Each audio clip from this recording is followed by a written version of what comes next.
Andrius Juska has kept that same focused look since he walked down. He doesn't look to be slightly disturbed by the crowd.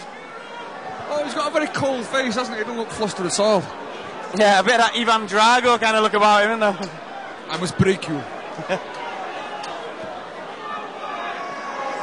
Okay, so as I was saying, Kieran Mullin's very tall at the weight. He's got a good reach, and he's some more side ground and pound. So we've got some decent training there with Danny Ram and the guys. We've seen some of them guys earlier. Oh, but he's got caught with a big right hand on his way in. Mullins, there wasn't a shot there that took him down. Mullins fell to his back there. I think he'd gone for a kick, maybe was off balance. Oh, that's looking for a standing Achilles lock. Quite hard to get in, even inspiring in a gym, let alone in a cage when you've got adrenaline going. I don't think he's going to get this. And he's going for a counter leg lock of his own. But he's very aggressive and he's landed some big shots there from the top. Now those shots can do some damage. He's gone from standing up, punching right all the way down to the floor.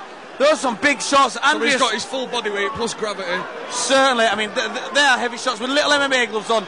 Forehands gloves. And another one, he cannot take much more of these. Mullins, actually, he had to kick out there and he definitely... Very nicely done.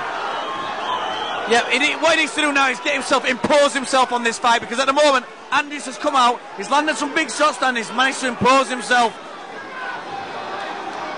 I think again, I'd like to see him compose himself, sit down in his shots a little more, sit down in his stance, keep that chin down.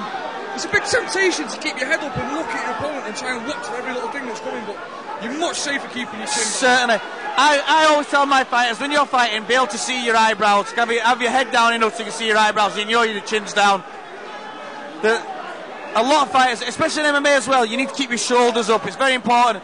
Keep your chin below your shoulders so you can't get caught with those big shots. And if you do, at least you're not going to get the same leverage in the head when the shoulders are up. So now we're in the clinch. Andrius still really in the dominant position, but he's broken away. That's good refereeing. Again, there's a lot of times you see stalling in the clinch for quite a while. It's good for the referee to tell him, come on, you need to do something. If they don't do anything, get them moved. That was a good break. It was a stalemate, neither was working for position. There were no meaningful shots. Lovely double leg. Yeah, that was nice. Andrius went for the punch. He dropped down, changed his level, and got that takedown. Actually, Andrius is keeping a headlock from under side control here. It's a pretty useless technique.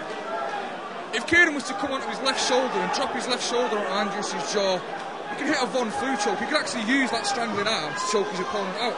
Yep, that's certainly. And I mean, not only that, but when he's giving that arm away, he's attached that away from his body. So Kieran can work his way around and attack that arm. He's actually giving him that arm. What he needs to do is to sort of dinosaur, arms together, elbows in, and moving around trying to better his position using his legs, which he's managed to do now and got himself into the guard position. So Kieran here, we don't know how Kieran actually won his first fight, but he did win it. So we're coming out here, he's not going to want to lose that O. Andrius now lying down. Now, this is if I do have a negative thing to say about Antonio's gym, and I don't like to because they're great guys and they come here to fight.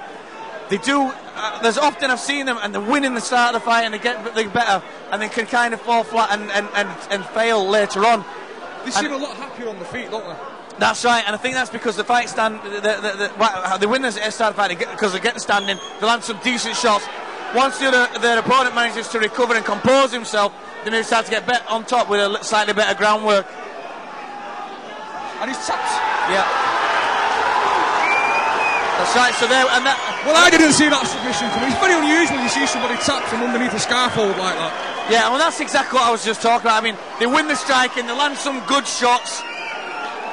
Kieran managed to compose himself. He got caught with some shots early, you know, he got hurt, but he managed to compose himself. He came back and his superior technique won out. And this is what you're going to see in MMA fights. Superior technique will win the day. And I don't like that. Andrius has come out of the cage, got himself out of the cage. He's not stood with the referee to his hand raised. I don't like that. It's bad sportsmanship in my opinion.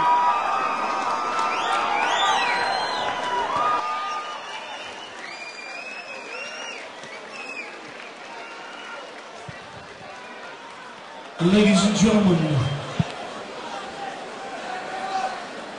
3 minutes 31 of round one. Your winner by armbar from Northside Ground and Pound, Kieran Mullin!